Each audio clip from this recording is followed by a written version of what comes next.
Hai, Assalamualaikum dan selamat pagi semua.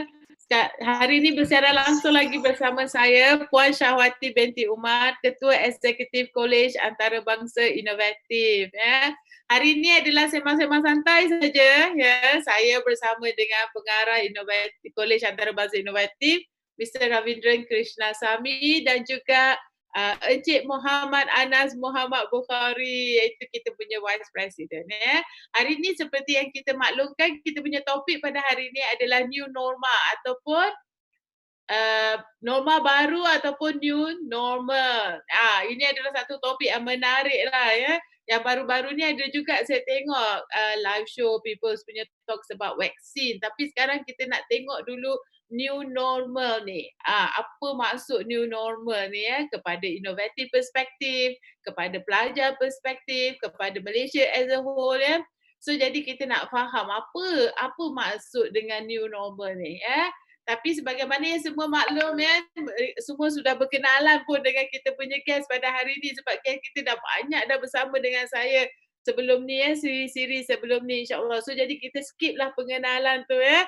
Kita teruskan kepada kita punya perkongsian ya. Dengan saya ingat sebelum saya start apa-apa pun saya nak lafaz Bismillahirrahmanirrahim dan mendoakan semua warga Malaysia, warga inovatif, para pelajar ya, supaya diberi Allah keselamatan, kesihatan ya, dan diberi perlindungan ya, insya-Allah ya. Untuk adik-adik yang tengah kita hantar balik ni kan, hari ni 22 pelajar akan bergerak ke Pantai Timur.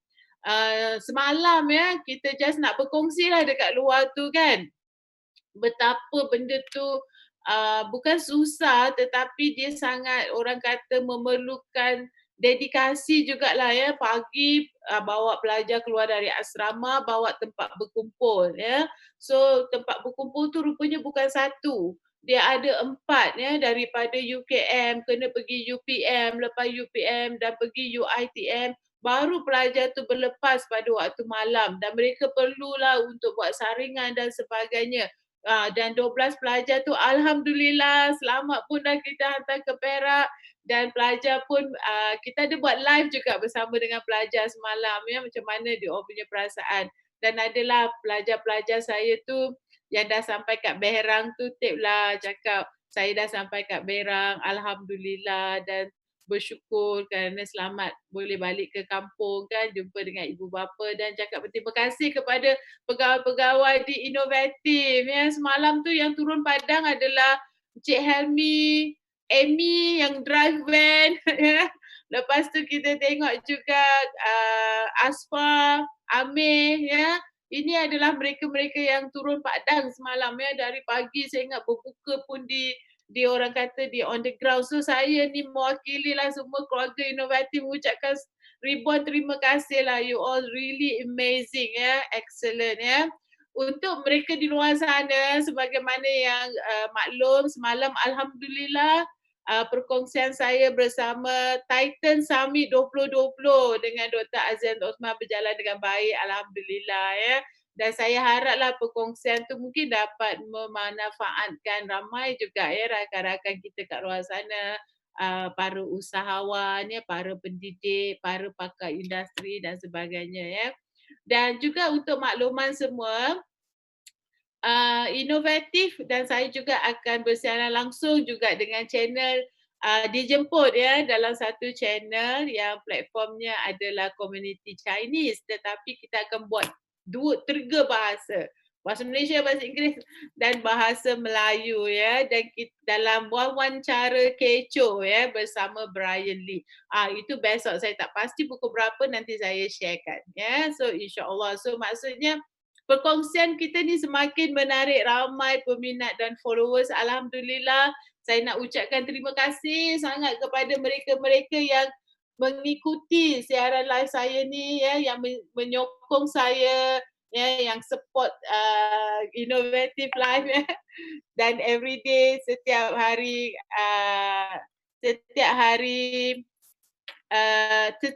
pada pukul 11 pagi. Terima kasih Suraya Salihuddin ya, sekarang menonton saya. Cahaya Abdul Rahman ya. Encik Johari pun ada bersama dengan kita ni. Alhamdulillah ya. Dan dia kata ada lagi 3 yang menonton bersama dengan kita ya. Terima kasih ya. Selamat pagi dan Assalamualaikum ya. Kalau ada apa-apa soalan, Hazmi, hai Hazmi, how are you? Apa khabar ya?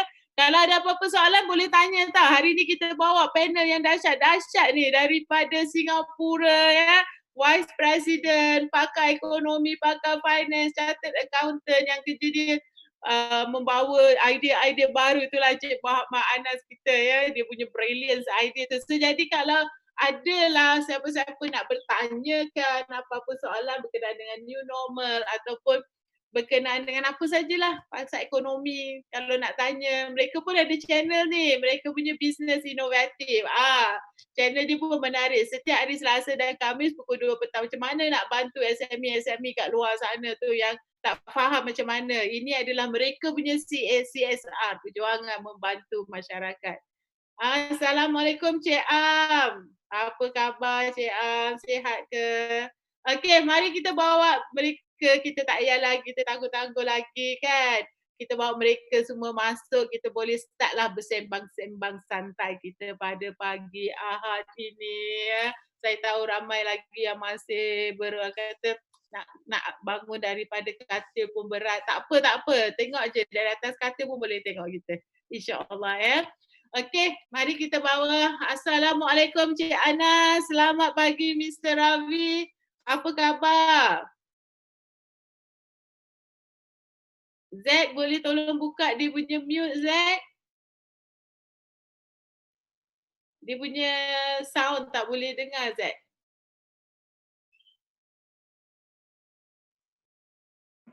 Waalaikumsalam, Puan.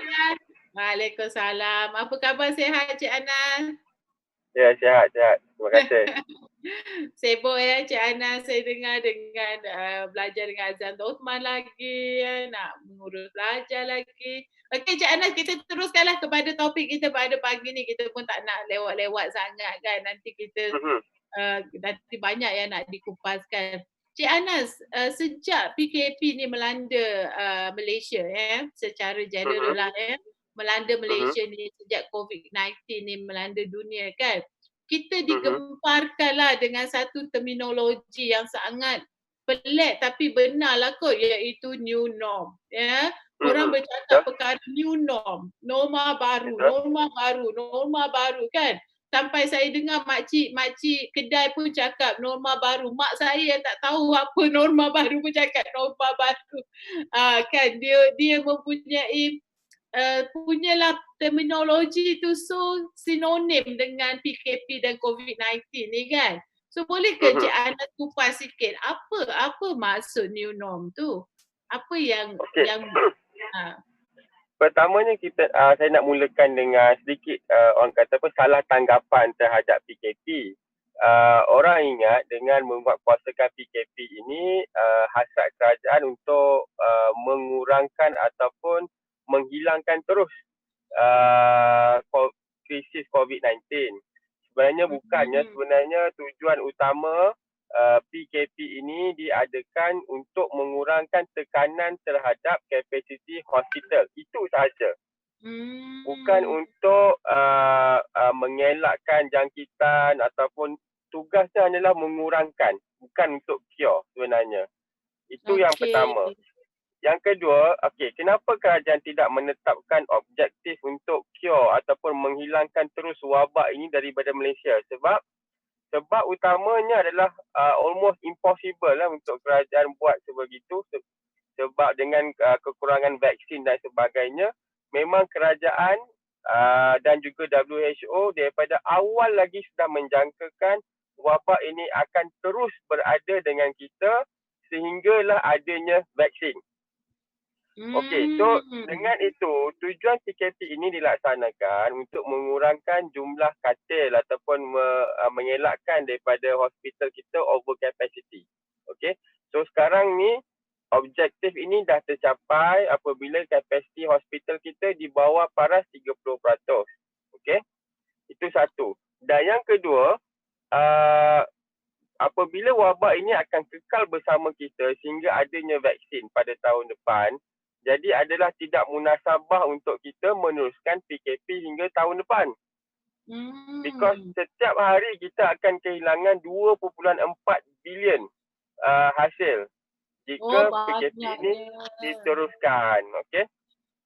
Jadi atas alasan itu, kerajaan terpaksa nak tak nak membuka semula ekonomi apabila tujuan PKP ini iaitu mengurangkan stres terhadap hospital telah tercapai. Jadi apabila kerajaan nak buka balik ekonomi ni, dia kena memastikan yang rakyat bersedia. Okey? Rakyat bersedia dan turut bersama-sama dengan kerajaan mengambil langkah-langkah yang perlu untuk mengurangkan kes-kes jangkitan baru. Okey?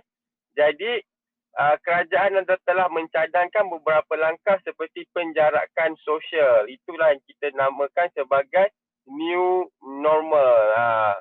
Sebabnya selagi tak ada vaksin dan kerajaan telah decide untuk buka semula ekonomi, penjarakan sosial adalah satu benda yang amat penting. Sebab kerajaan ni dia tak boleh nak jaga semua orang kan. Akhirnya sekali kita bertanggungjawab ke atas diri kita sendiri. So apa yang dimaksudkan penjarakan sosial ni pula adalah tiada lagi nak bersalaman, tiada lagi aktiviti-aktiviti berkumpulan, tiada lagi aktiviti yang berdekatan dengan individu lain yang kita tak kenal. Okay? So itu adalah satu benda yang kita namakan new normal. Okey, itu kupasan daripada Cik Anas ya. Sangat detail ya. Maksudnya ramai di kalangan kita ni yang menyangkakan bahawa apa yang kerajaan buat ni adalah untuk hapuskan secara 100% ya wabak COVID-19 dalam masyarakat. Sebenarnya tak ya. Sebab benda tu quite impossible sampailah kita jumpa vaksin. Betul Cik Anas? So jadikan dalam keadaan sekarang apa yang kerajaan buat masa kita terima pemkabaran tentang wabak COVID-19 tu, tiba-tiba kita mempunyai satu kluster yang sangat besar ya, yang sangat ramai pada waktu tu, dan kita punya frontliners pada tu nak accept all these patient ni macam satu kejutan lah pada kita kan. So jadi yang itu menyebabkan kita move into PKP, dan sekarang dia punya peningkatan tu taklah teruk sangat kan. So jadi kita dah boleh orang kata manage di peringkat hospital dan frontliners kita, dan mungkin daripada pengalaman yang kita dapat dalam waktu yang singkat ni juga membantu tau pihak-pihak kerajaan dan pihak di hospital untuk faham apakah teknik-teknik untuk kita untuk medicate untuk membantu mereka yang terkena COVID-19 tu. So dalam kes ini Cik Ana menerangkan di antara norma baru dia ataupun new normal dia yang akan secara tak langsung akan berlaku, because PKP ni tak akan orang kata berterusan 100% macam sekarang. Dia akan ada kelonggaran selepas pihak hospital atau frontline sudah boleh manage. So bila dia nak buka, dia panggil PKP bersyarat kan. So maksudnya new normal tu meminta satu perubahan dalam kehidupan harian kita. Macam Cik Ana cerita, ada jarak sosial.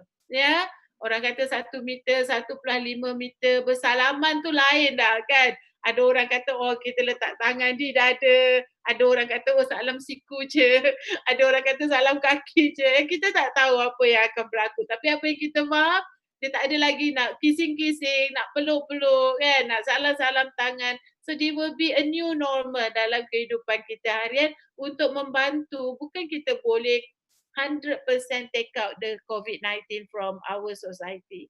Kita just nak control supaya kita boleh manage. Kerajaan boleh manage. Ya, macam Cik Ana bagi tahu jugalah, kalau kita terus PKP, ekonomi yang jatuh tu lagi teruk sebenarnya. 2.6 bilion tu besar kan untuk negara yang dah lah kecil kan. So kita memerlukan ekonomi kita tu nak start balik macam enjin kan, dah berhenti, you nak start balik kan. Harap-harap tak adalah macam kena jump start ya. Bolehlah sekarang enjin kita masih lagi berbunyi, cuma tak berjalan dengan orang kata fully capacity. So insyaAllah lepas ini apabila ada kelonggaran ni, ekonomi tu masih boleh bergerak semula, insya-Allah ya. Itu daripada pandangan Encik Muhammad Anas kita. So mari kita bawa pula bersama dengan Mr. Ravi. Kita kena buka mute dia dulu. Sebab nanti dia cakap kita tak dengar pula kan. Kita minta bantuan teknikal untuk okey dah, Mr. Ravi dah boleh bercakap dah. Sir. Okay, hi. Hi, So Shawati. Hi, hi Anas. sir, how are you Hi, sir. doing? I heard Singapore now their PKP are getting serious. Yes, yes. Yeah, difficult to go to More for serious, COVID. yeah. Yeah, more serious. Because we got a lot of foreign workers in Singapore. Yes. About 30,000 of them we need to test. So it's a very major problem. Major problem. But Yeah, serious. I think it will yeah, take a few definitely. weeks to be over. Few Yeah. weeks, I think it will be over. At least 2 weeks, sir. Yeah. Sir, I would like, sir, can you actually, from your views from your understanding, what this new normals means to the society? Okay. I think Anas explained the new normal quite well, but I just want to make one point very clear. New normal refer to two things. One, when PKP is completely lifted, that means you can go out, you can go and play football, can go restaurant, can go to mosque, completely lifted. That is the new normal. That is new normal, one type of new normal. The other new normal is when COVID is no more. No more COVID. Okay? COVID is abolished from the earth, which is unlikely.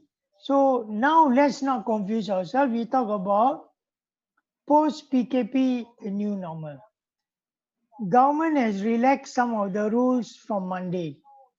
But during this time, we still haven't reached the new normal. We're still balancing the economic impact, which is, like Anna said, $2.4 billion ringgit a day versus the number of people who may be affected.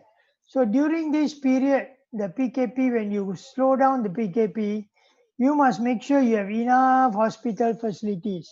Why? In case the disease come up again in a new cluster, you must be prepared. So according to your Prime Minister, he said he's prepared for that. The hospitals are all ready. So the new normal we want to talk about, Anas and I, is after PKP. Post-COVID, maybe we talk in our business channel another day. It's quite different. Okay? So the new normal we are heading to during PKP still has the threat of COVID. Remember that. We are not free from COVID. So we cannot go around hugging people and all that. We are not free from COVID. So if you want me to mention a few things about during when new normal happens, that means PKP completely lifted, let's say December or January next year. What are some of the things that can happen? One is certain industries and business will collapse. I think travel industry, airline business, live games, people still will not go for this anymore because the COVID is still there. So on the one hand, you have removed PKP, but the COVID threat is still there. People still will not go to restaurants and you still will have social distancing.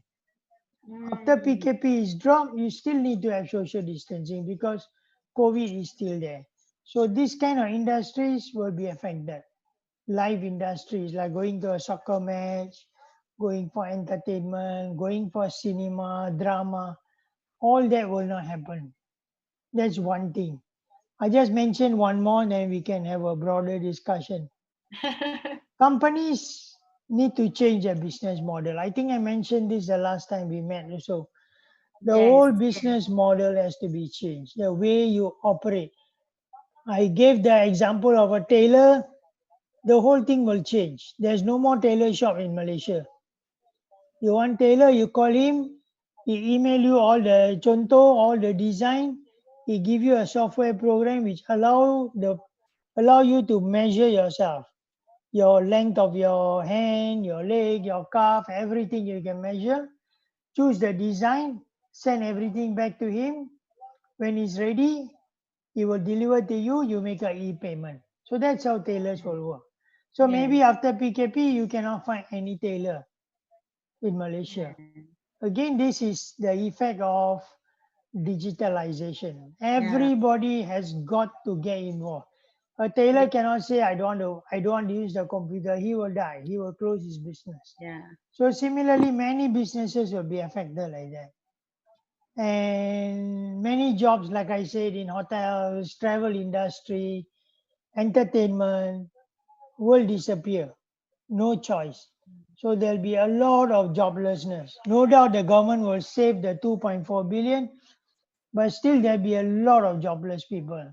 In America, the number of people who register for as jobless is more than 30 million. 30 million. The population of America is 330 million.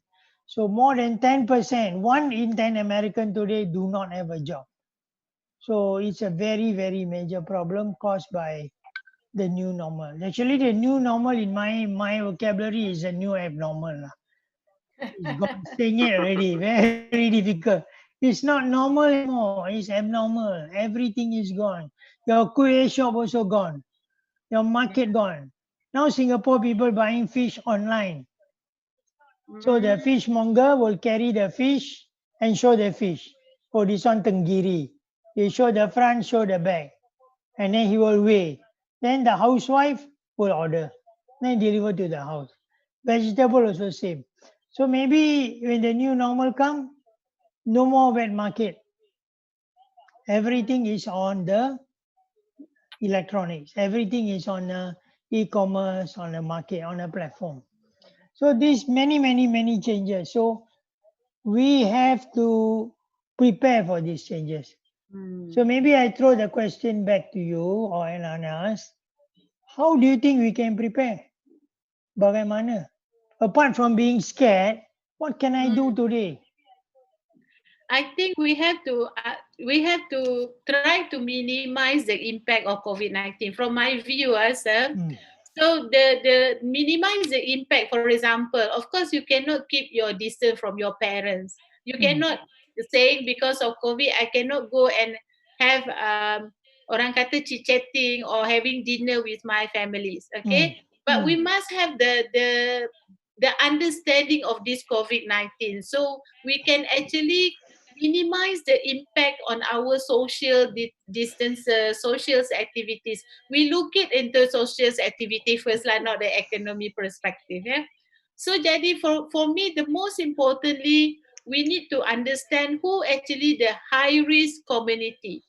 Okay, the Hmm. high risk community is the people like our parents with the age about 70 and above, or people who have some illnesses. This is Yes. the high risk people. Yes. But these people is dear to somebody. For example, my mother, of course, I love my mother. But I also don't want my mother to caught this COVID-19.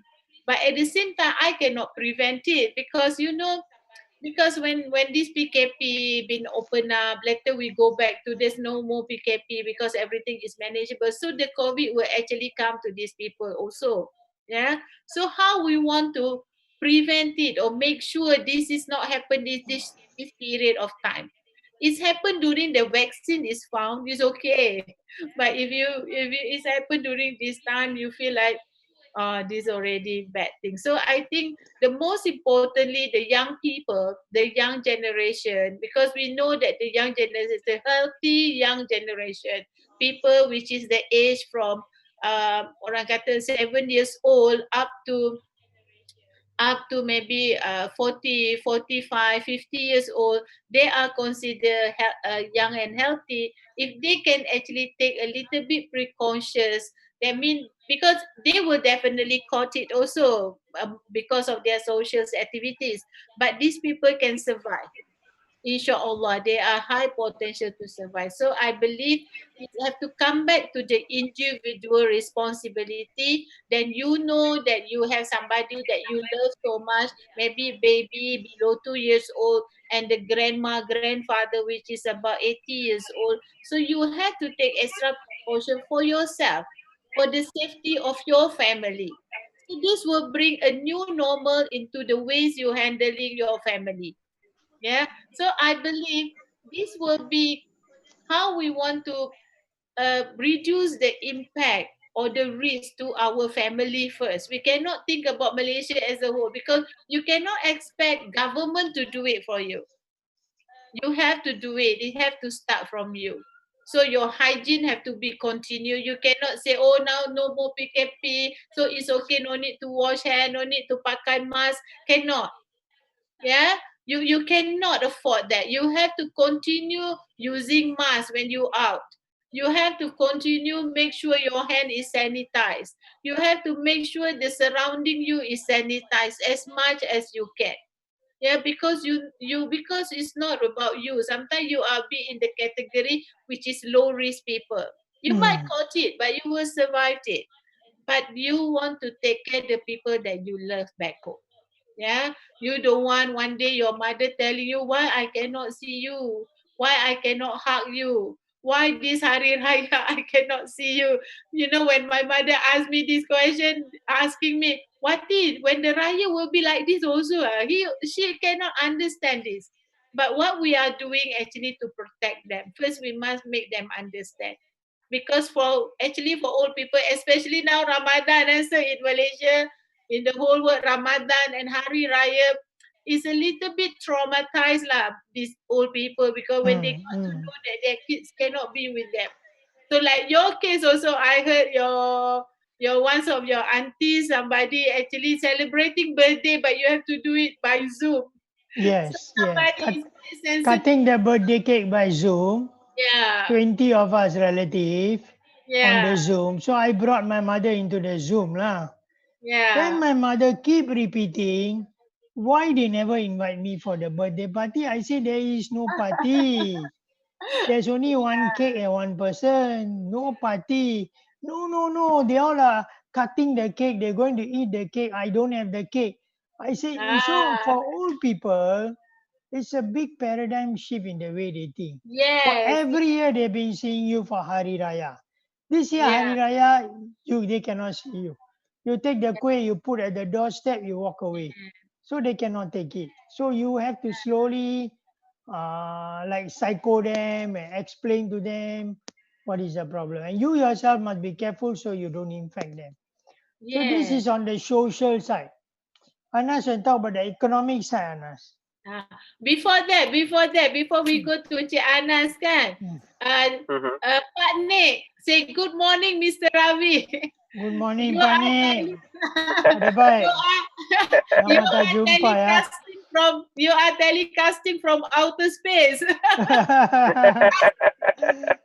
Good morning, Pak Nik. Assalamualaikum. Thank you for watching. And then Cik Rahman also here with us. Puan Yahurin. Hi, good morning. Yes. Morning, everybody. Assalamualaikum.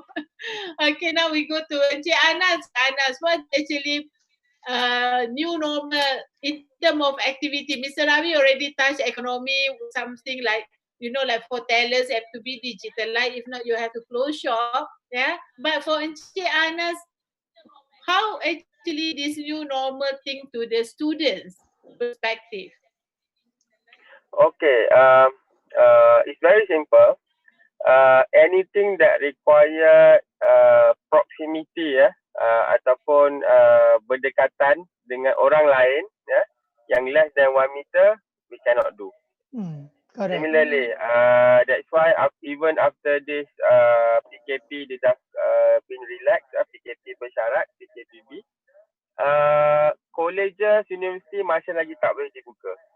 Sebabnya interaksi di dalam kelas secara fizikal Correct. memerlukan jarak yang kurang dari 1 meter. Jadi, the rule of thumb, anything that require interaction, physical interaction, less than 1 meter cannot be done.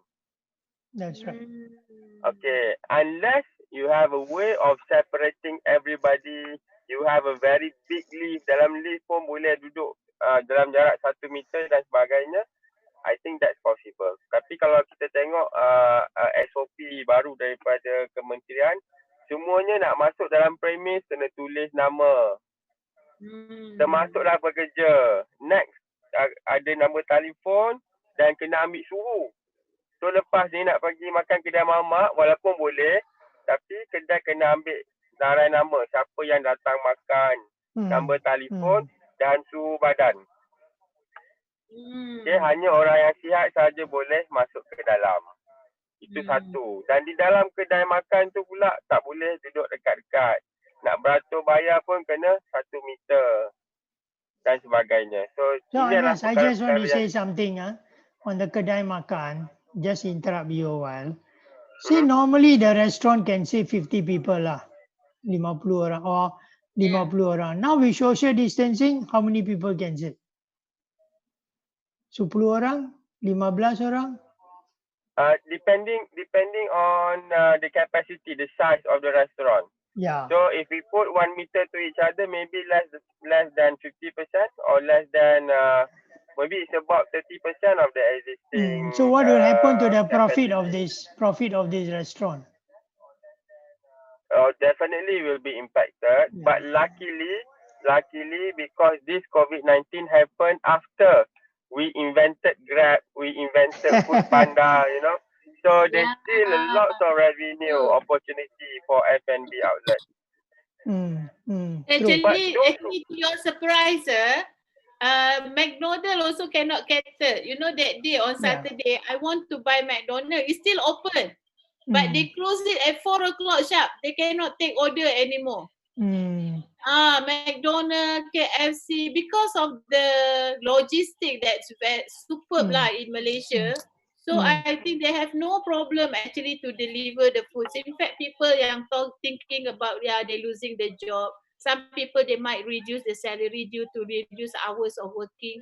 So they actually move into Grab foods, you know, transportation, because it become a very serious and important activity already in Malaysia.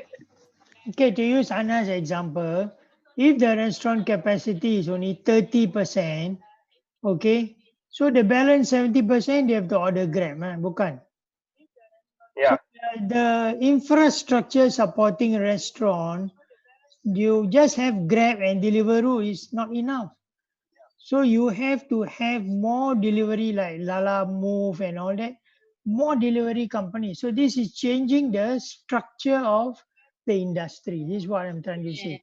So this is a fundamental change. Same thing with classes. You have to sit 1 meter away. Our class can only sit 40, 50 people. So in the end, only 10 people. Then how are we going to run the college? I need a college like a football field. Not only that, sir. You have to look into the elevator, the lift. Yes. The size of the lift, how many people can go into the lift together. Naik tangga lah. But I think I foresee some more, there's certain difficulties lah, because you know, it requires a very serious discipline from the people itself. Yes, government give you SOP, because yesterday I went to one of the supermarket. Okay, people keep telling about distance, and then but there's a group of people not really care about that social distance. Yeah, they bump into each other, they go langgar orang, they want to do fast here, fast there, you know. So I think yes, we can give them the best SOP in the world, but if the people still refuse to follow, saya rasa susah juga sebenarnya, kan. Saya tengok macam foreign workers lah, for example, kan, orang cakap pakailah mask, kan, when you actually doing with all this makanan, kan, they actually prepare the vegetables to put on the counter semua, tapi tak pakai mask, tak pakai so this is the people discipline that become a challenge to the country. So it is not so much about SOP. Sometimes people bagi the best SOP, kan. So rakyat tu degil tau, tak nak ikut, kan. So That will Okay. create Since you the talk about the people of a country and the culture, I want to share one interesting story with you. Maybe you already know it. In Sweden, they never introduced lockdown. They never Ah, even asked them to do social distancing. You know what the people did? Automatic they are bought. Automatically they do. There is no compulsion, but they automatically do. That is their culture. You mm, see? So different countries need to use different methods. Singapore that day they have one home order on one guy. Half an hour before the home order, he went out of the house to buy food. His fine is 10,000.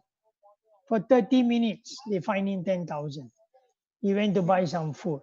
So, a lot depends on the culture of the society, discipline, whether you're willing to do what is necessary to keep everybody in Malaysia alive. yeah. So many people really don't care. Really don't care. They think Yeah. they won't die. Actually, you die is I got okay. But I have because some you get views. infected, many people get Yeah, infected, right? yeah. I got some views on that, but I would like to answer this one question from Cik Am. Hmm. Cik Am asking Encik Anas, apa pendapat Encik Anas? Keputusan kerajaan membenarkan hampir kesemua sektor ekonomi bermula besok beroperasi. Tak rasa takut ke kalau berlaku COVID-19 kedua? Okey. Contoh dekat Di Jepun, dia kata. di peringkat kerajaan kena find satu balance ya. Di mana PKP menyebabkan kita kerugian 2.4 bilion.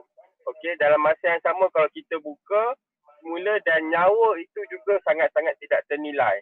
Tetapi kalau kita meneruskan PKP sehingga tahun depan katakan, but pada tahun depan kita mungkin tiada lagi pekerjaan, tiada lagi ekonomi, recession dan tiada lagi makanan di atas meja, dan itu juga adalah satu ancaman kepada kesihatan dan keharmonian sesebuah negara.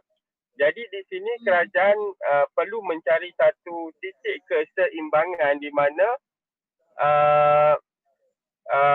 aktiviti ekonomi masih boleh diteruskan bagi menjamin kestabilan negara, dan juga dalam masa yang sama tahap kesihatan rakyat Malaysia di peringkat yang boleh diuruskan oleh kerajaan. Okey, saya bagi satu contoh. Seperti yang kita tahu, banyak kes berlaku di Kuala Lumpur dan juga Selangor. Okey, sebagai contoh. Tetapi di negeri seperti Perlis, Kedah, Kelantan dan sebagainya, keseluruhan negeri ini adalah negeri hijau, kan? Jadi Betul. adakah adil untuk kita penalize orang yang berada di Perlis dan Kedah untuk tidak boleh mencari sesuap nasi, esok lusa tak ada makanan atas meja disebabkan dekat Selangor ada kes positif, kan? Jadi di sini kerajaan perlu mengambil langkah-langkah yang balance, orang kata seimbang. Yang pertama, tiada perjalanan rentas negeri tidak dibenarkan. Ini memastikan supaya negeri yang hijau kekal hijau. Yang pertama. Dan yang kedua, new normal ini diterima baik oleh masyarakat. Semua orang faham. Dan bagi yang tak faham, kerajaan perlu mengenakan undang-undang yang ketat seperti mana yang kerajaan buat sekarang ini. Lebih 10,000 dibawa ke mahkamah adalah satu perkara yang bagus. Itu adalah salah satu cara untuk mendidik masyarakat. Dan yang ketiga, kerajaan juga menguatkuasakan, dia panggil satu, sebagai contoh lah, katalah di Shah Alam kita ada kes positif yang sangat tinggi, hanya kawasan Shah Alam sahaja yang akan diberi tumpuan untuk dikenakan PKPD ataupun enhanced MCO. Jadi pendekatan terkawal ini lebih mesra ekonomi dan juga itulah nak mencari satu keseimbangan ya di antara menjaga kesihatan awam secara umum dan juga keperluan menjaga ekonomi negara.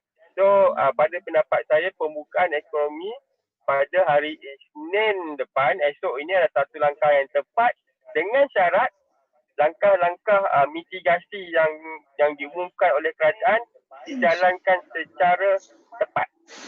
Seperti yang dirancangkan. Terima kasih Cik Anas. That's Itu right. Cik Am, jawapan kepada Cik Am. Kan? Okey, tadi macam Mr. Ravi cakap yang kita rakyat kena disiplin kan. Saya punya pendapat lah tentang rakyat Malaysia since I'm actually one of the Malaysian citizen kan. Malaysia ni adalah satu negara yang blessed lah. Saya rasa Singapura pun adalah di antara negara yang we feel blessed ya. Kita tak ada natural disaster, kita tak ada earthquake, kita tak ada gempa bumi atau kita tak ada orang kata gunung berapi kan. Ini menyebabkan rakyat ni terlalu leka tau, terlalu comfortable. Maksudnya kalau saya pergi setengah negara tu, dia punya disaster activity atau disaster exercise tu berlaku hampir setiap bulan. Jadi rakyat dia tu macam prepared tau. Macam contohnya kita tengok Korea lah pun kan. Rakyat dia memang dah ada satu sebab flu tu is happen. Pneumonia adalah satu sakit yang membunuh rakyat dia. So jadi dia memang ada satu automatic tau dalam dia. Kalau saya ada flu, saya ada COVID, terus pakai mask. Terus sanitize tangan. So maknanya this slowly will also come to Malaysia after this COVID-19. I believe lah sir. This is the thing lah might happen to Malaysia. Sometimes macam yang saya cakap, these people sometimes very stubborn. So it's taking a lot of effort from the government to educate them. Like Cik Anas cakap, can find them, bring them to court, maybe put them in jail, just to show that this is serious. The life of people is serious. Kan? So I think Mr. Ravi punya sound tu ada suara saya juga. Okay, can open balik mic Mr. Ravi. Okay, now we tanya lagi, sir. I think your phone, you need to off the sound. Okay. Okay. So now I would like to ask you, you touch about the economy, you touch about the businesses, you touch about the new normal also in the way people should do business, digitalize and all that kan. So now we want to open this PKP. What do you think will happen if this we lift out?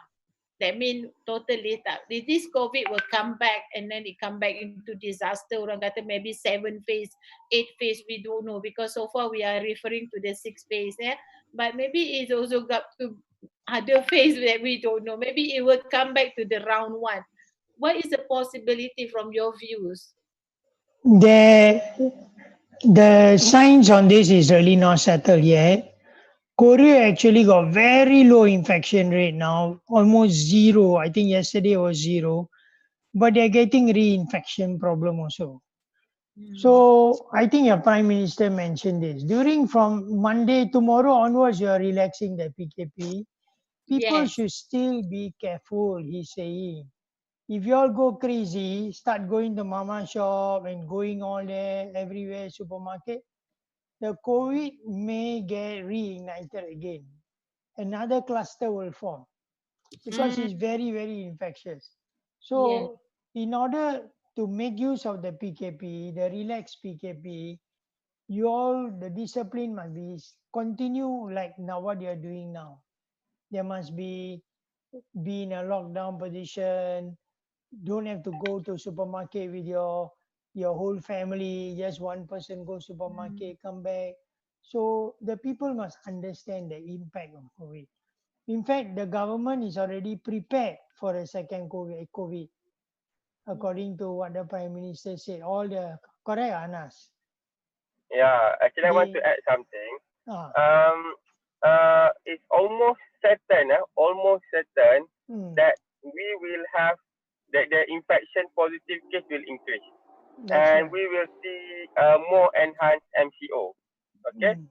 Maybe a certain area we will have maybe 1 or 2 cluster will happen again. Okay?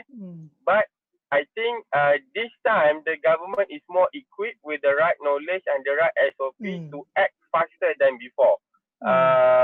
So that will mitigate the risk to the general public health. That's right.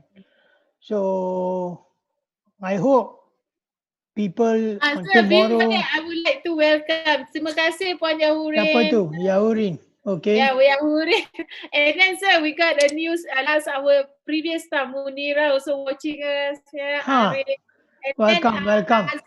Azam also with us now, stream and chat more. Thank you very much. And then Kita Cik punya Am said, excellent, Cik Anas, your answer. Thank you, you all. Thank you, Azam. Thank you for share our live. And then good. thank you for coming watching us. Inshallah. Okay. So continue, sir. So sorry. No, I just want to say one minor point. I don't want to repeat myself. Tomorrow, their government is relaxing the PKP, but I hope people don't get excited. Don't get excited. Start holding hand and hugging each other and going to restaurant in a group or going to mama shop or going. I think you still have to continue in the same mode until everything is stabilized. Better, we have a better handle on the disease.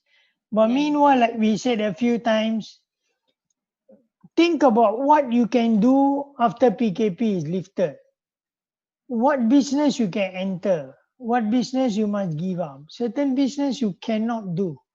There's no point if you have a travel agency to try and reopen the travel agency after PKP.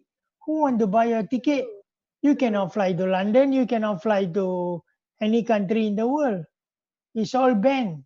So until every country in the world open up, your travel agency cannot operate. So how long you going to wait? You got to put food on the table for your family, right? So that's one industry I think is going to go. So you have to look at alternative. Maybe you get a job in a commercial company or in the government. So you got to start thinking now. If not, it's going to be very, very depressing. Very depressing. I think there will be a few industry they're going to explode lah. They're going to do well. For Sure. example, if the industry that can get certification to do sanitizing, because for Yes. example, like if you depends on government to do sanitizing, it will take longer time. Some families, some people, they just want to sanitize their cars, Yeah. things.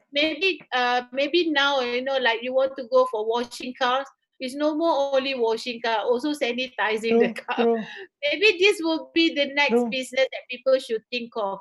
And then in terms of tourism, I believe maybe for overseas tourists may be difficult, but they should focus on local tourism and contactless tourism. Contactless meaning that the group of people, you sanitize the places and then people can actually go there if all the PKP is out. That means there's no restriction, nothing, but we want to stay healthy and orang kata happy. People must say that, oh, my house or my hotel is fully sanitized every 30 minutes or something like that.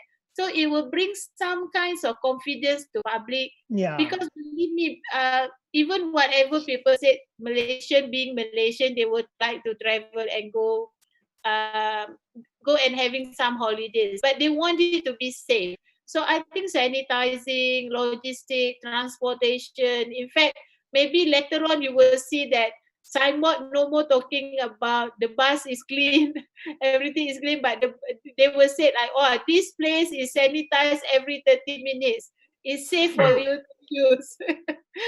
I think that will be the next ways of people doing things now. But in For travel, example, Malaysia has an advantage. You can start with domestic travel first, like they're doing in the US.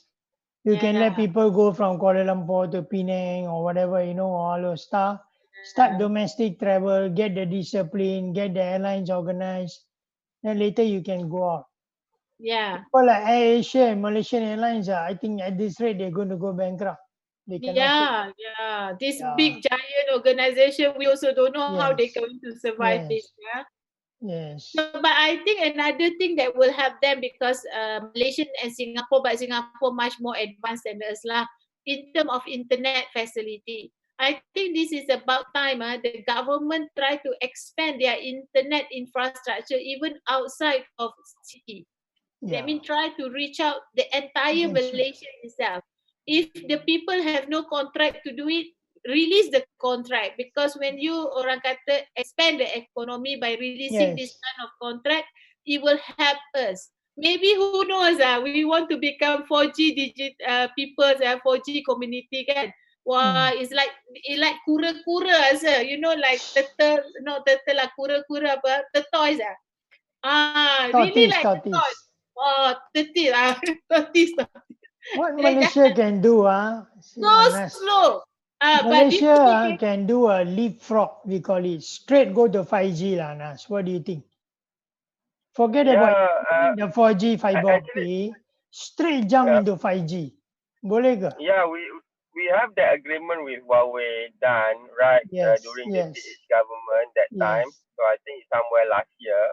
Mm. So I think into 2020 that project going to be given what we say Excellent. maybe some green lane, Mm. started faster. So there will be three industry that will grow tremendously well, you know. Mm. And number one is of course the telecommunication, Yes. upgrading the Data. existing 4G to 5G, you know, the connectivity, the what we call it, the optical cable. So these are the business, you know, will be more and more.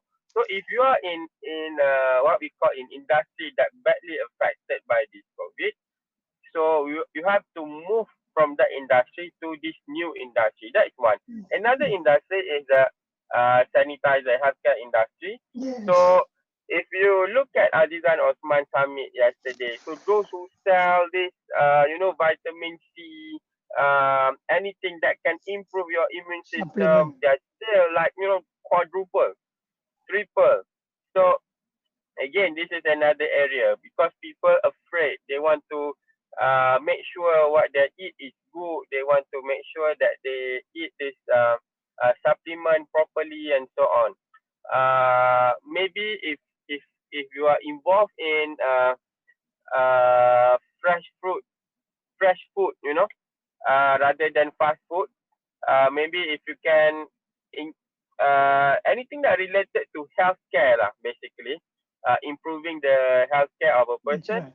that product will increase.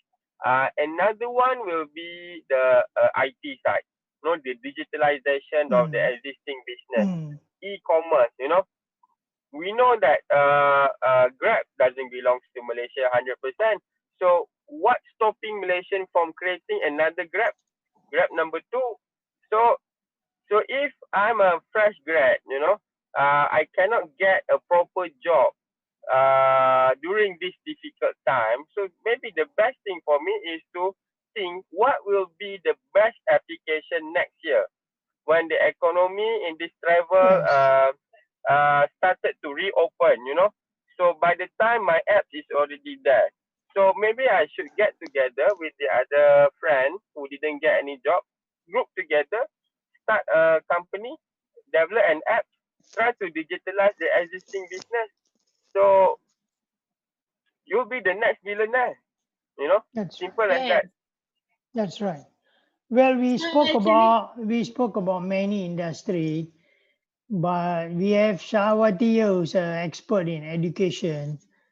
So maybe she should share with us. No, this is very serious. Share with us if PKP totally lifted, no more PKP, anybody can go anywhere, can hold hand. What will happen to our college? Bagaimana okay. kita punya college? Okay. You know, innovative, we always think ahead of everything. That's alhamdulillah to the team leaders that we have in innovative. Every one of us always 2 steps ahead of any situation. So that is a good thing now that innovative have.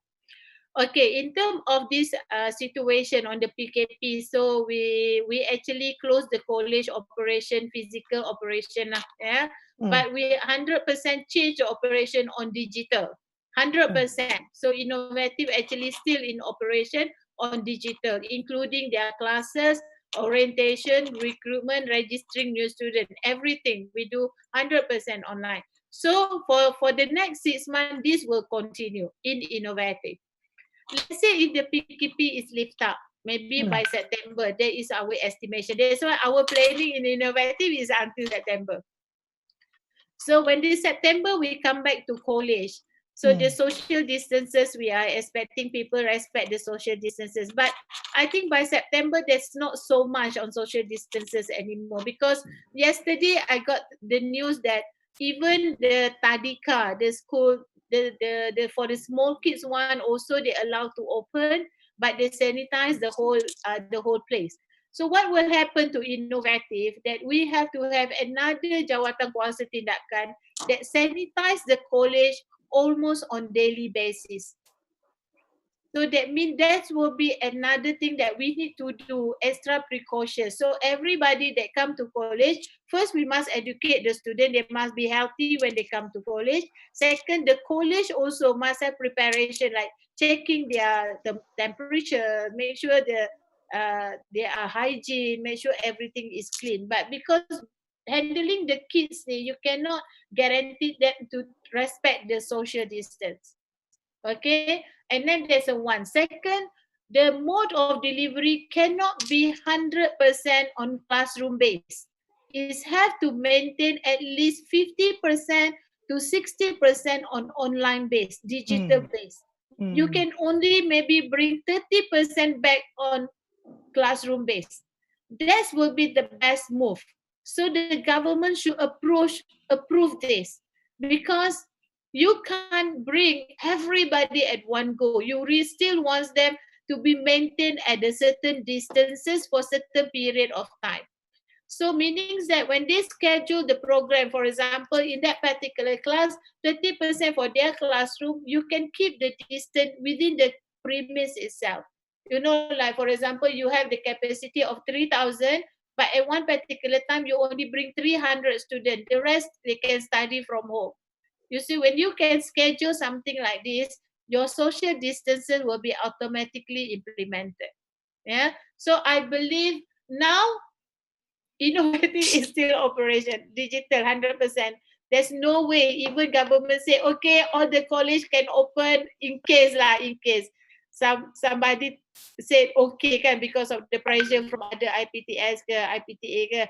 But for innovative, we decided we only will open in September, where the people's more educated, aware about this, because people like us, we read lots of news. We know the latest news. But some people in kampung, budak-budak, they not really follow this. Ya, dia tak tahu apa jadi, apa besok. Dia cuma tahu, oh hari ni tak ada kematian, dah tinggal kosong. Oh statistik dah turun, kita safe. Now we can go out, boleh jalan-jalan, boleh main bola sepak. But it is not. Ya, so kita ni kena. So this kind of information to seep into people's minds, it will take some time. So that's why innovative take a decision that we only operated physicals or classroom based, which is September. But even that, after September, the digital is still on. It have to on. Yeah, we can only have maybe classroom on 30%.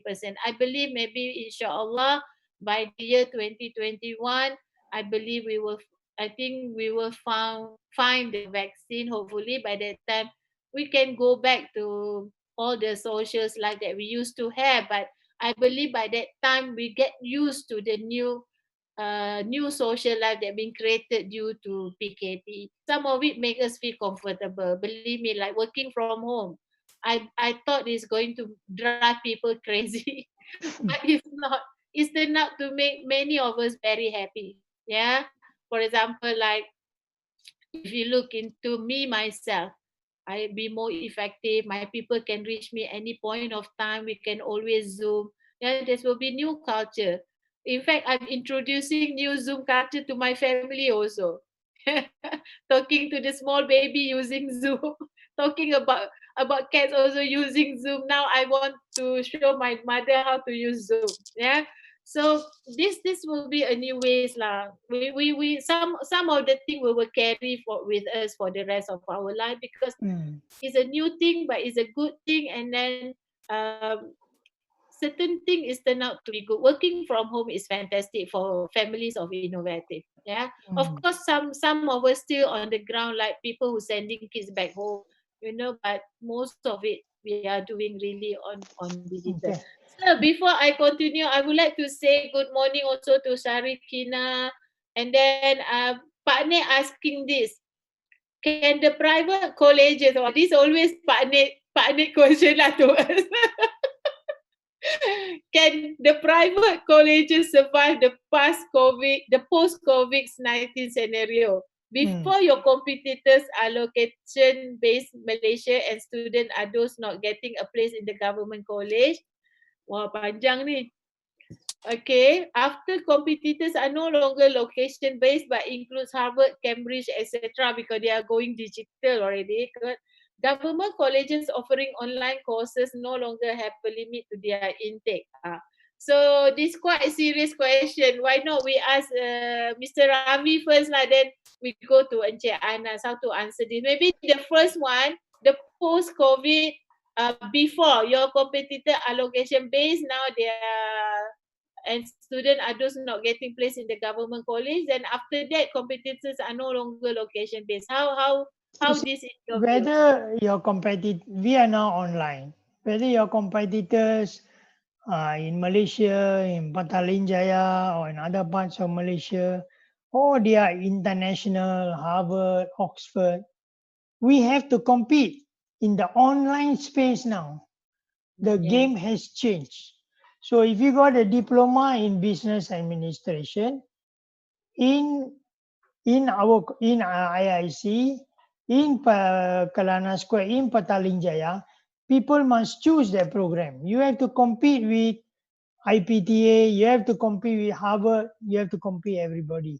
So the competition now is online competition. It's no more the normal competition. So you have to be prepared for online competition. No more location based. No more people come to you because you are near their house. Gone. Finish. People come to you because your online teachers, your online syllabus, your online delivery, the way you handle is very good. They come to you. That is handling. So now the whole ball game has shifted to online marketing, online competition. Correct, Anas? Anas cannot hear, tak boleh dengar. I would like to bring up this market segmentation. Yes, if I'm targeting a straight A student, an online Harvard degree program may impact me. Okay, that's one. If I'm targeting a straight A student from, let's say, Bangladesh, yes, online program in, let's say, New South Wales University may also impact me, you know. That's number two. But if I'm targeting, if my current market is already 99% local students who just barely have meet the minimum entry requirement after SPM, and at the same time they doesn't want this a very complicated way of accessing the system from the other public institution or the overseas institution, not to mention that they are not familiar with English, and then they also are interested in a program which is not existing readily available at IPTA. For example, Umrah and Hajj management is not available at IPTA. So this is our current market. Another key competitive advantage that a smaller college like us have is that we can have a new program in the next 3 months, which IPTA may take 1 year to have, you know. That means all our curriculum is current. For example, if today we decided to have our diploma in 5G, which is guaranteed relevant to the market, and we can almost guarantee a 5,000 a month salary to the graduate, even at diploma level, we can do it today, submit it tomorrow, 3 months after that, we can start the program, which is IPTA cannot do it. So it's very critical for smaller college like us to leverage this advantage, you know, to make sure that we still remain relevant in the market. So that's my answer. Pak Nik, that is the answer from top panelist saya pada pagi ni. Hope this answer Pak Nik punya question ya Pak Nik. Soalan mencabar tu pakar industri, pakar finance ya Pak Nik, kawan kita, rakan industri kita ya. You should bring him lah as one of your guests. Please. Pak Nik. Pak Nik, we want to bring you lah maybe for our next Sunday show. We bring Pak Nik.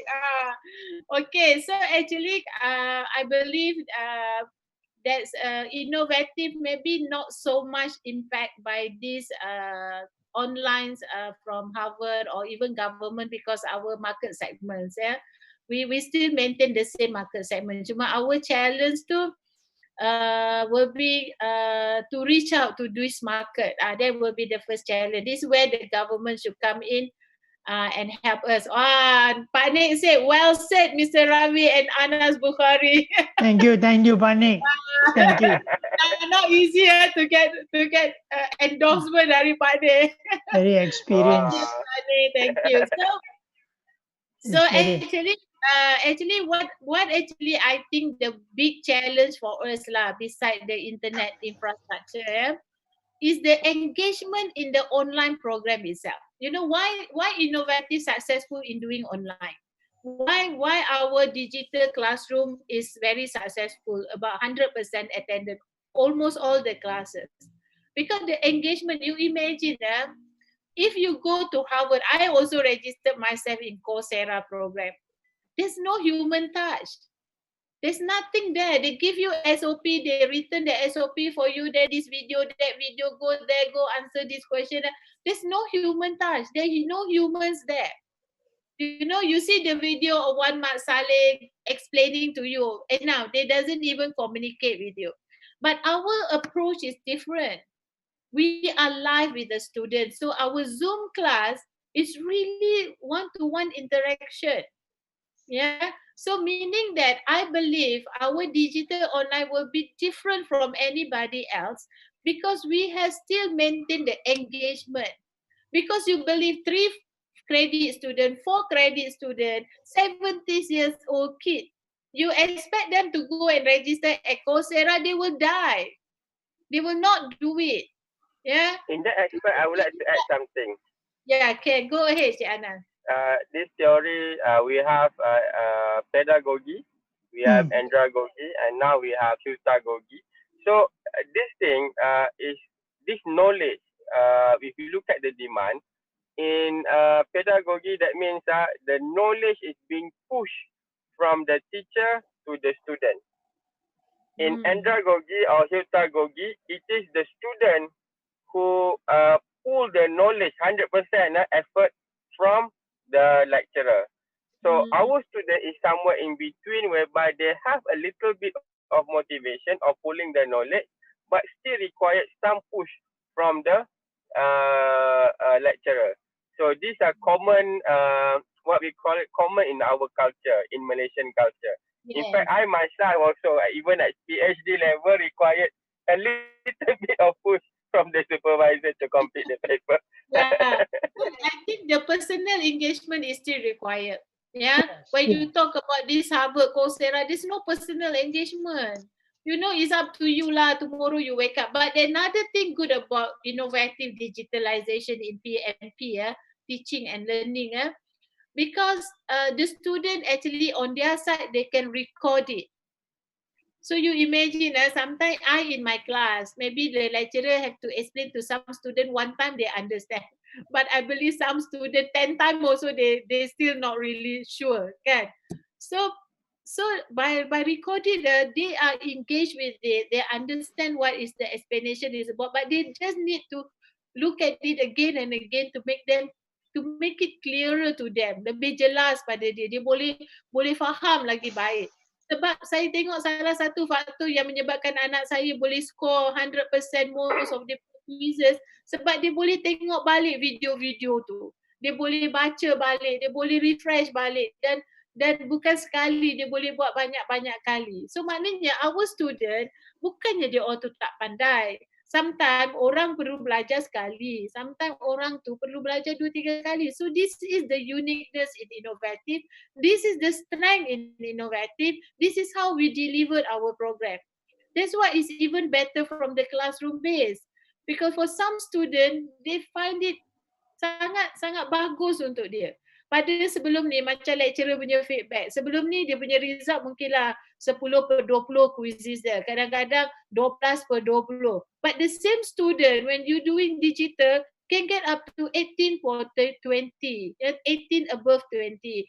Atau dia boleh dapat 20/20, 20/20. So this is the different. It's a very good improvement for the student who got 5 credits, at 17 years old kid, to discipline them. And so they are for this generation also, digital is their world already. You don't need to force them. They are going there every day. Wake up, phone. Wake up, WhatsApp. Wake up, Facebook. Wake Zoom. up, Zoom. Wake up. The only thing that challenge for them, that's stopping them, is the data, limitation of data. Yeah.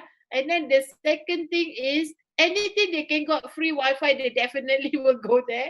Yeah. So another businesses that making maybe good money in kampung or in small town, making a whole place free data access or data access. People want to go there, charge 2 ringgit or 1 ringgit. So this is the thing that people want. They cannot pay 100 ringgit, 200 ringgit, but they can actually estimate like 1 ringgit, 2 ringgit kind of thing. So the data. So, but if this is solved with the help of government of Malaysia, the internet infrastructure become good, I believe the digital world Yes. is the best world. Yeah. Okay. You've taken Okay, 1.5 so we almost come hours. to the end. We actually exceed the Tak end puas already. lah. Tak puas lah. So I think next Sunday kita bawa Pak Nik, you dengar kita kan, nanti kita bawa Pak Nik. Thank you Pak Yahurin. Pak Yahurin, you did an excellent job with the sending back students. Yeah, your team, your coordination, fantastic, super. I know sometimes we cannot get it perfect from kementerian ke apa, but we done our level best. The student feel very grateful to all the effort that we put in. Thank you very much. And then thank you for all the panels. Yeah. Any last word from Encik Anas to the audience? Nothing. Nothing. No, Mr. nothing. Rami? I just want to say that this topic will go on and on.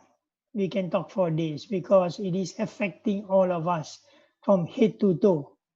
Yeah. It is very, very close to us. We cannot say, don't care lah COVID, don't care lah PKP. No, it's affecting every aspect of your life. Yeah. Economic, social, psychological, mental, physical, everything. So we have to engage. So maybe we have few more sessions on this and we can talk a bit more. Yeah. I think Paul Yahurin said tomorrow will be the beginning for Malaysians to understand what discipline is all about. True. That's correct. Because, That's correct. Tomorrow with this orang kata PKP bersyarat ni, we will the responsibility come back to the people. Yes. So we have to be a good citizen lah in order to manage this situation. I think sir, we also need to bagi tahu semua kan. Sometimes they are focusing too much on the kids tau. Counselor for the kids. We want to talk to the kids so they have depression. I think the elderly people also we need to focus. I think my mother will go crazy very shortly.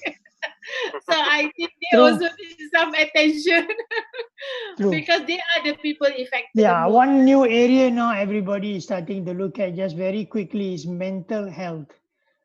Yeah. Some people really macam jadi gila, going crazy. Especially you got 4 children, you're staying in a small house, no garden, it's an apartment. And then, husband and wife, the famous stories. So a lot of tension in the family. So mental health is something they are looking at. In Singapore, we got a hotline for mental health. You can call. We also have lah, tapi we also have, but we we Malaysian as a very malu one to tell our story to Oh, outsider. We have oh. that culture lah, malu lah, why should I talk to this person? But they don't know they are going to mental depression already. Yeah, it will happen, but hopefully things will be better. That will Okay. be new normal also in Malaysia. Yeah. Okay, thank you very much. Thank you That was very very much. good. Thank you, Mr. Ravi, live with us Thanks, from Anas. Singapore. Thanks, Shawati. Yeah, thank you. Thank you to the listener as well. Thank you for all Thank the you to all comments. the listener. Thank you, Cik Am. Thank you, Pak Yahurin, Pak Ning, Hazmi, everyone that watching us today. Wah, saya ingat hari Ahad ni orang akan bersantai-santai. Ramai orang viewer yang follow kita. Thank you very much. I'm very sorry is my internet not so good because the way I see my photo pun kadang berhenti, kadang okay. So saya minta maaf sangat-sangat. So thank you, Cik Ana. So insyaAllah next week, Sunday, we bring better topic. Maybe we discuss about this more, but kita nak bawa Pak Nik. Kita tanya Pak Nik, dia nak tak bersama dengan kita. Kita tanya dia view dalam business juga, ya. So insyaAllah, we are looking forward to Mr. Ravi and Cik Ana's channel, which is a business channel, innovative business channel. Okay, and then every day we have sharings, ya. Tomorrow kita nak bawa e-sport, ya, kepada mereka di luar sana yang nak main Mobile Legends, yang dapat hadiah ribu-ribu, come in, ya. Tomorrow kita akan bawa kita punya project manager to come in and discuss with us how they going to run it together with one of the participant, insyaAllah, ya, which is tomorrow, ya. Dan mungkin dalam minggu depan juga kita akan cuba nak bawa pelajar kita dari Finland, ya. Kita nak tengok macam mana dia survive di Finland. Ini adalah pelajar kita yang dah menamatkan work-based learning dan sekarang bekerja di Finland. Ya, sambung belajar dan bekerja, insyaAllah. We want to bring to all the audience. So this is going to get more interesting. Stay tuned, watch our live every day 11 o'clock bersama saya Puan Syawati binti Umar, Ketua Eksekutif Kolej Antarabangsa Inovatif. Kalau ada sesiapa lah yang nak bawa topik ke, nak minta saya bawa somebody ke, nak bawa Prime Minister, saya insyaAllah akan usahakan, ya. So once again, kita doakan keselamatan sejahtera semua warga negara Malaysia, warga inovatif, anak-anak pelajar inovatif, ya, insyaAllah, ya.